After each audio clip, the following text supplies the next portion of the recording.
I want to talk to you all about family and from my experience is that family or being born into a family,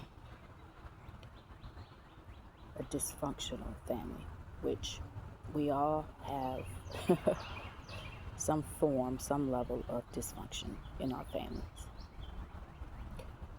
What I realize is that this is one of the biggest lessons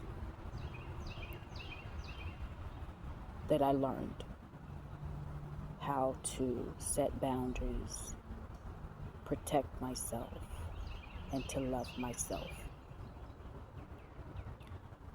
The family dynamics lay the foundation for everything that happens in our lives, truly.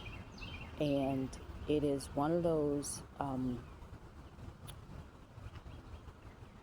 it's one of those things that we have to go back to the root of why we believe what we believe, why we do the things that we do, etc. Everything that I experienced in my childhood and my family dynamic absolutely affected every other part of my life in one way or another. And what is interesting is that if you're really sensitive to energy, if you're empathic, that oftentimes you can read between the lines. You know what's going on in the midst of the silence. And oftentimes that there's a collective silence. There's a collective denial. There's a collective gaslighting. It's like the family chooses to ignore the issues, to deny the truth, but to continue to live in the darkness. And sometimes there's one person, maybe two, but one person who cannot deny the truth, cannot pretend that it does not exist, and how other members are comfortable living in that darkness, in the shadows. And most times these habits, these dysfunctional patterns are passed down from generation to generation. And for me, I could not unsee what I saw. I could not unhear what I heard. I could not know what I knew without anybody telling me.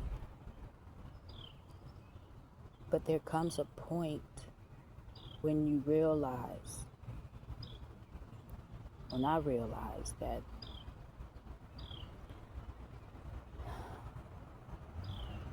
certain people are not going to change.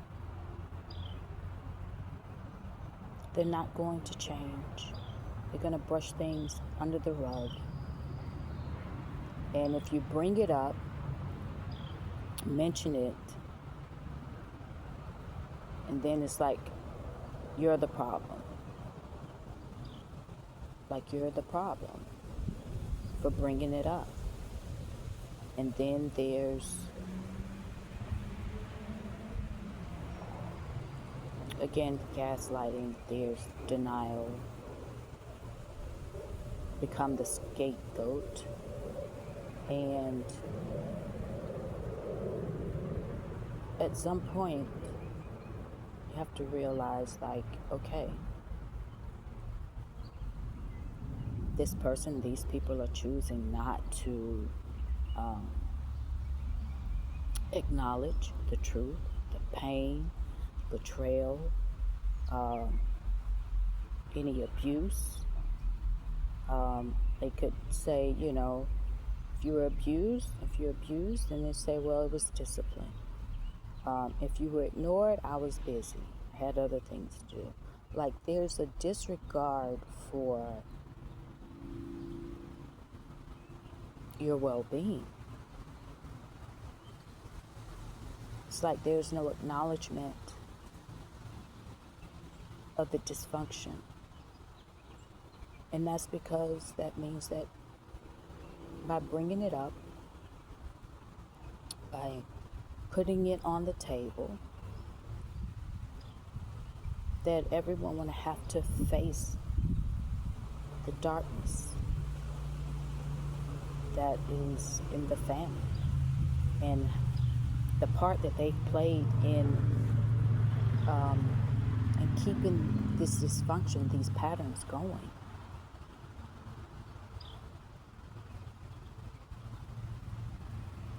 You have to make some tough decisions, but then it's also easy because you can't continue.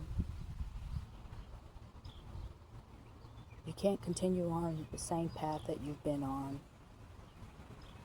You can't continue to allow people to mistreat you, to gaslight you, to use you as a scapegoat, to put the blame on you. And coming to grips with that truth will be painful, but also freeing.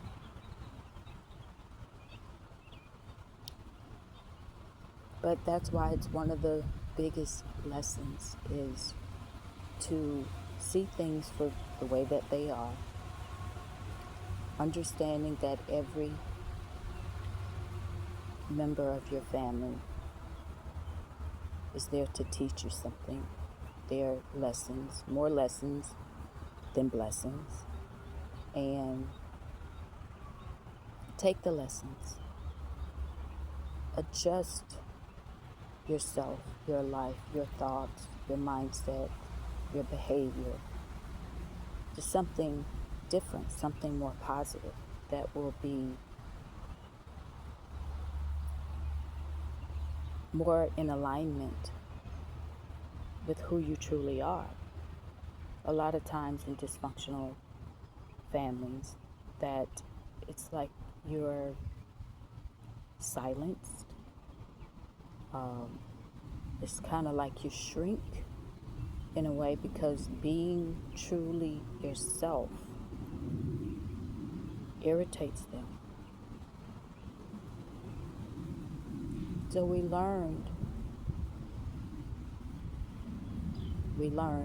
I learned how to shrink myself because me being me was authentically me,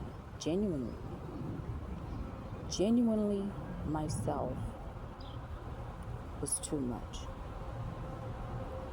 So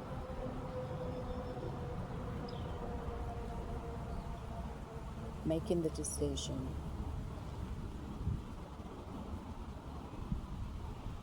to see things for the way that they are, people the way that they are, the patterns the way that they are, and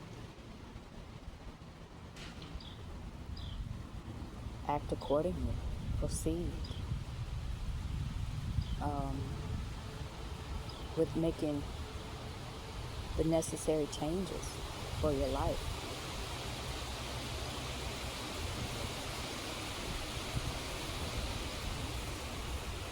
It's very, folks, it's very,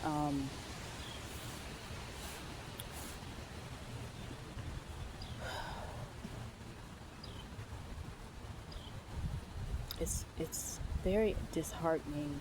It hurts when you start to unravel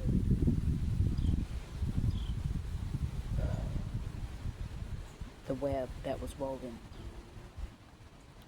And what I did, and maybe this could help someone, is that in order to heal, I journaled,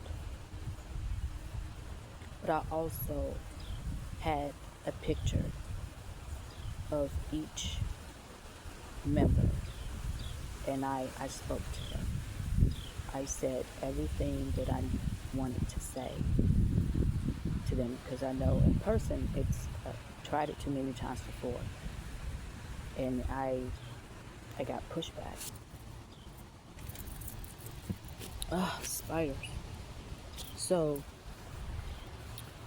that's why I think having a picture of the person that you have an issue with, and speaking your truth and saying everything that you want to say to that picture in order to release all the negative emotions. And I'm telling you that it's grieving.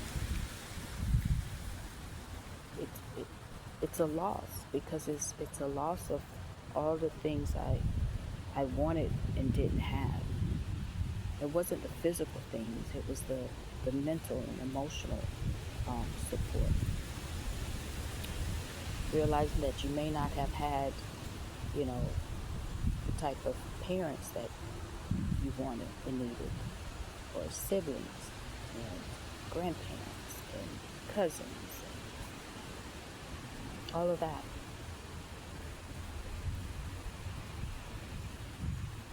So for those who are choosing to heal the childhood wounds while living in a dysfunctional family, who chose and still choose to continue those negative patterns, do what's best for you. It doesn't matter what they say.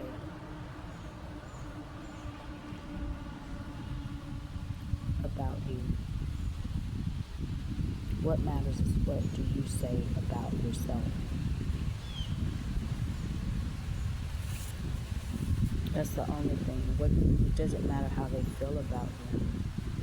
What matters is how do you feel about yourself.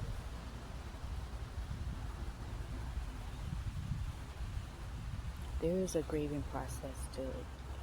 There really is. It is a loss, but it's not like a death, but it is,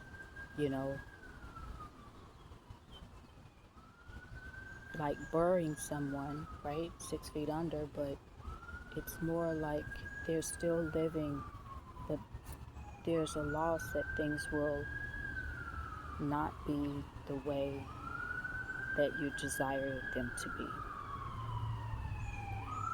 What I do know is that when you start removing those people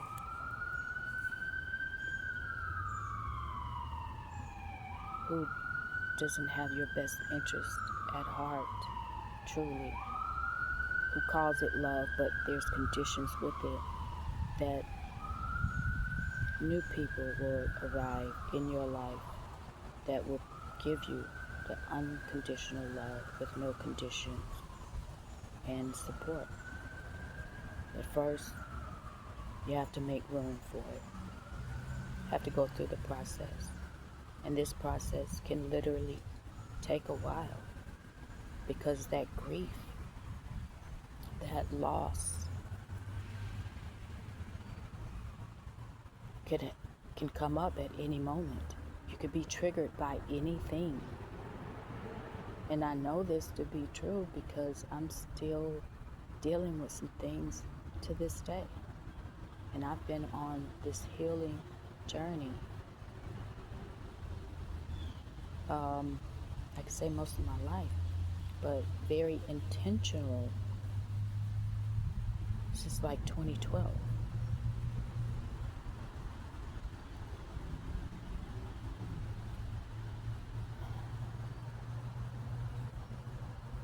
I know that things get They will get better, but there's a process to it. You can't push it, you can't force it. You're healing, but just be patient with yourself in the process. Give yourself grace and know that you're making these changes for your well-being. And that's all that really matters.